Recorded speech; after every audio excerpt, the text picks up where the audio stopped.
Kumar director, Siddhartha hero. Yes ఆ director గారు, ఆయనకి 6 ఫిల్మ్ఫేర్ అవార్డ్స్ వచ్చినాయి. Is a very good director. వాళ్ళు ఒకటే శ్రేయాంజనేయ సినిమా చూసి, అంటే వాళ్ళకి ఆ ఐస్ మెయిన్ దాంట్లో కావాలి అని చెప్పి ఆయన విక్రమ్ గారు ఒక్క అటెంప్ట్ తోటే ఆయన ఒకసారి ఫోన్ చేసి పిలిచారు.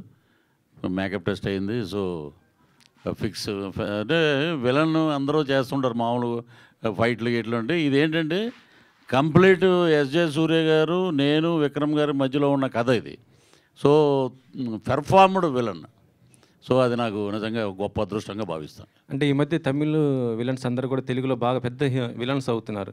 ఇక్కడ తెలుగు నుంచి మీరు అక్కడ పెద్ద విలన్ అయ్యే అవకాశం ఉంది. నేను ఆల్రెడీ పుదుపేట అయిన ఒక సినిమా చేశాను ఇప్పుడు స్టార్టింగ్లో. ధనుష్ గారు హీరో, సెల్వరాఘవన్ డైరెక్టర్ గారు. అంటే అప్పుడు తెలుగులో బిజీ అవ్వడం వల్ల మళ్ళీ కుదరలేదు. తర్వాత నేను ప్యారిస్ జయరాజ్ అని, బీస్ట్ అని, ఇప్పుడు బ్లడీ బగర్ అని ఒకటి దాంట్లో మెయిన్ రోల్ చేశాను నేను. సో ఇది నాకు మళ్ళీ హెల్ప్ అవుతుంది ఈ సినిమా. ఈ సినిమా కేవలం సినిమాలో ఉంటారా, మళ్ళీ ఇటు పాలిటిక్స్లో ఏమైనా ఉన్నారా? లేదు, పాలిటిక్స్ ఏది కాదు కదా ఇది మాట్లాడటానికి. మరలా మీ ఏదన్నా మీరు దొరకరు, మీరు చాలా ఇంటర్వ్యూ అంటే పాలిటిక్స్లో అయితే చీల్చి చెండాడటం అది మామూలుగా ఉండదు. అది ఇప్పుడు ఇక్కడ మనకి లాస్ అవుతుంది, వాడు ఎలా అంటున్నాడు, వీడు ఎలా అంటున్నాడు అవి నేను పట్టించుకోను. మనది ఏది ఉన్నా అది చెప్పాలి. మీ పక్కన కూర్చున్న వ్యక్తికి కూడా తెలుసు బాగా అది. గతంలో ఈ వ్యక్తితో కూడా మీరు పనిచేశారు. అవును. అయితే ఈ రోజున జగన్ గారు అక్కడ ఢిల్లీలో ఏపీ గురించి మొత్తం కూడా అక్కడ కొంత శాంతి భద్రత క్షీణించాయనేసి ఏపీలో ఢిల్లీలో చేశారు కదా, దానిపైన మీ జనసేనకు సంబంధించి మీరే ఏ విధంగా స్పందిస్తారు? ఒక common man, not party, common మ్యాన్గా చెప్తాను నేను. ఇంకా 2 నెలలు కూడా అవ్వలేదు ఏది గవర్నమెంట్ ఫామ్ అయ్యి. ఎవడో అంటాడంటే వర్షం పడిపోతుంది, నాకు గొడుగు పెట్టలేదని అటు అయిపోతాను. అతనికి ఏంటంటే రాజకీయం ఏదో కమర్షియల్ బిజినెస్ ఏదో చేసాడు, మేమో వచ్చేస్తున్నాం మళ్ళీ అనుకున్నారు. అది జరగలేదు. ప్రజలు చీకొట్టారు. ప్రజలు చీకొడితే ఎవడైనా దిగిపోవాల్సిందే. వీళ్ళేమో పెద్ద ఏమన్నా తోపులేం కాదు వీళ్ళు.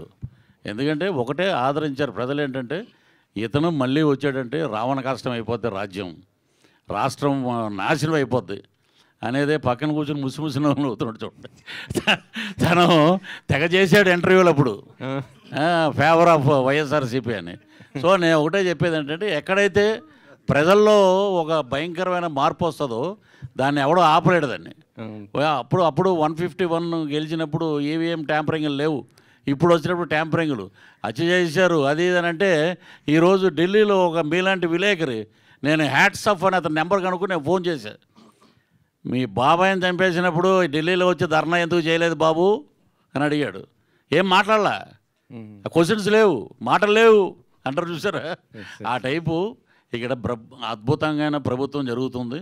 డిప్యూటీ సీఎం కొణిదెల పవన్ కళ్యాణ్ గారు తాట తీస్తున్నారు, ఒక్కొక్కరిని అద్భుతంగా పరిపాలిస్తున్నారు చంద్రబాబు నాయుడు గారు అందరూ. So government is very happy. ఈ కొత్త గవర్నమెంట్లో జ్యువెల్ థీఫ్ రావటం నిజంగా చాలా హ్యాపీ. అవునా? సో ఈ సినిమాకి మీ పరంగా ఏమి హెల్ప్ ఉంటుంది అనుకుంటాను? జ్యువెల్ హెల్ప్ అంటే జ్యువెల్ థీఫ్లో మా కృష్ణ గారి భక్తుడు ఆయన. కృష్ణ గారి భక్తుడు నేను. ఈరోజు భోజనం చేస్తున్నామంటే దానికి కారణం సూపర్ స్టార్ కృష్ణ గారు. ఏ హీరో కూడా పద్మాల లాంటి స్టూడియోల్లో ఆయన పర్సనల్ మేకప్ రూమ్ ఉండేది. ఆ రూమ్లో నేను 1 year ఉన్నా.